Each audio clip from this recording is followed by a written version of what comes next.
Kanchipuram వకుడా silks నాణ్యత మా ప్రాధాన్యత. మదీనాగూడ, మియాపూర్, హైదరాబాద్ లో త్వరలో శుభారంభం.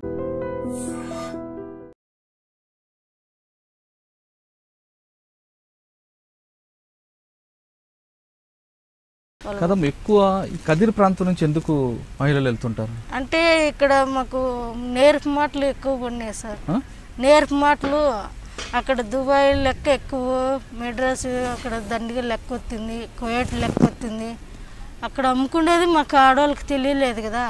ఈ మత్తి మంది అనేది, ఈ నేర్పు మాటలు అనేది అట్లా జాతి అయిపోయినాయి. ఏదో 10 రూపాయలు సంపాద్దామని మేము ఇది చేసుకొని మేము అట్లా దుబాయ్ అట్లా ఇది చేసుకొని దుబాయ్లో కానీ ఒక వారము 3 నెలలు 4 నెలలు మా సెల్లులో కానీ ఉండి వాడు అమ్ముకొని ఆడ అందరినీ ఇది చేసుకొని పండబెట్టి లాగుతి వాళ్ళు భయపడి ఇన్నాళ్ళు పెట్టుకుంటాడా అక్కడ పంపించాడైతే అని వాళ్ళు కానీ భయపడి మళ్ళీ వాళ్ళే ఇంకా ఈ కేసు పెట్టి అల్లరయ్యారుకు వాళ్ళు ఏజెంట్లు భయపడి మళ్ళీ వాళ్ళని ఇసిపెట్టేసినారు.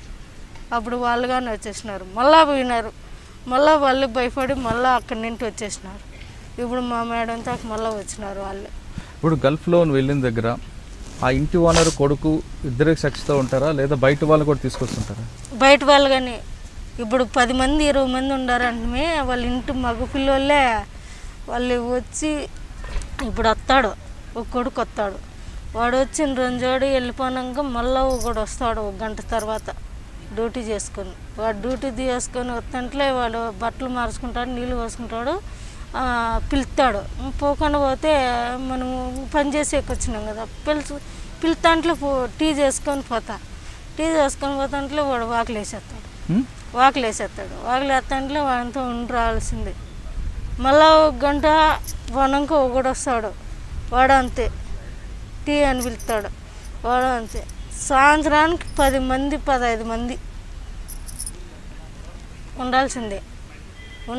ఉండకని పోతే కొడతారు, ఏం దానికి వచ్చినావు నువ్వు అని.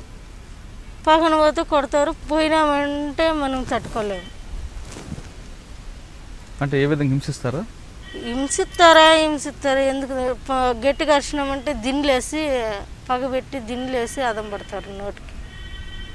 ఆ పగ నోటికి తగిలి దిండి వేసే మనకు తెలివి ఉండదు. వాడు ఎంజోడైనా ఉండొచ్చు, ఎంజోడైనా చేసుకోవచ్చు, వచ్చేయచ్చు. అరిసినా నేను అమ్మా అని అరిసినా కానీ ఇడిసిన వాళ్ళు ఇండియా వాళ్ళకన్నా వాళ్ళకి ఎక్కువ జాతి లావు. అమ్మ అని అరిసినా కానీ మనం తట్టుకోలేము. సైదు అరిసినా కానీ వాళ్ళు ఏం చేసినా ఏడుస్తారు. అవి ఏందో నూనె పూసుకొని ఇది చేసుకొని ఎందుకులే అవన్నీ చెప్తే మానం పోతుంది సార్ మాకి. అవన్నీ చెప్పాలంటే ఏమ్మా అంత ఇది చేసుకొని వచ్చినా కానీ పొద్దు ఎట్లా ఎట్లా చెప్తుందని మాకు ఇన్నాళ్ళ కానీ మానం పోతుంది సార్. మేము చెప్పాలన్నా కానీ మాకు ఇది చేసిన ఇట్లా ఇది చేసేసి ఏమి చెప్పుకుంటుంది అనుకుంటారని నేను ఏంది ఇయర్కో మా సార్ వాళ్ళకి అందరికి చెప్పేసినాము. అమ్మ రోజా మేడం తనకని చెప్పేసినాము.